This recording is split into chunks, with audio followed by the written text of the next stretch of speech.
La vraie question, c'est qui va se saisir de ce défi du digital? Est-ce que ce sont les entreprises du domaine de l'eau et de l'assainissement qui vont intégrer le digital dans leurs pratiques? Ou au contraire, est-ce que ce seront les GAFA, Google, etc., qui vont, eux, venir, parce qu'ils maîtrisent très bien le digital, venir s'investir dans les services d'eau et d'assainissement? Je dirais que le plus grand défi actuellement de ces secteurs eau et assainissement, c'est le fait qu'on n'a pas toujours des données de qualité qui sont disponibles. Et donc il est important d'utiliser ces techniques digitales pour faire cette collecte et ce stockage de données.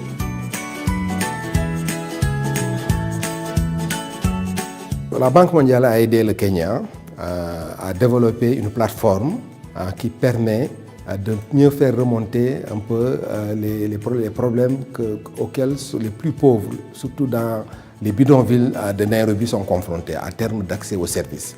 Cette plateforme a été baptisée MagiVoice et a été financée par la Banque mondiale pour permettre aux plus pauvres, en utilisant le téléphone mobile,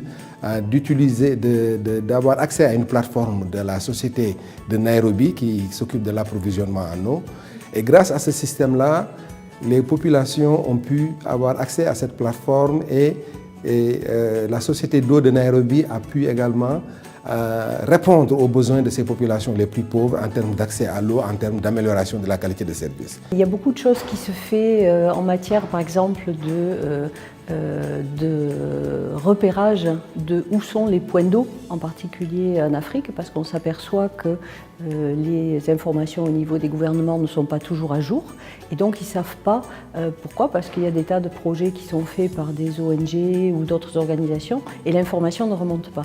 Donc à partir du moment où ils ont une plateforme dans laquelle ils ont toutes ces informations de où sont localisés ces points d'eau, c'est déjà énorme pour permettre la planification ensuite.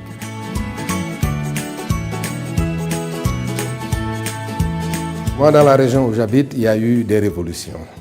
Le printemps arabe, qui a été surprenant, qui a été fulgurant, parce que les pouvoirs publics n'ont pas été à l'écoute des populations. Et aujourd'hui, les TIC, c'est vraiment une opportunité pour les pouvoirs publics de mieux écouter les populations et d'anticiper sur leurs besoins. Et donc, le conseil qu'on donne aux pouvoirs publics, c'est véritablement de mettre en place ces outils d'écoute et des populations pour répondre à leurs besoins et anticiper sur les futurs problèmes sociaux que l'absence de services et l'absence de communication peut générer. Je pense que l'idée, c'est de les convaincre qu'il faut qu'ils interviennent dans ce secteur et qu'il faut qu'ils mettent en place une gouvernance du secteur. Et pour cela, je pense que ça sera une évidence, le fait que le digital a un apport dans ce domaine. C'est pas tellement un problème de les convaincre qu'il faut le faire, c'est simplement qu'il faut trouver des systèmes, des modèles économiques pour pouvoir financer ces développements.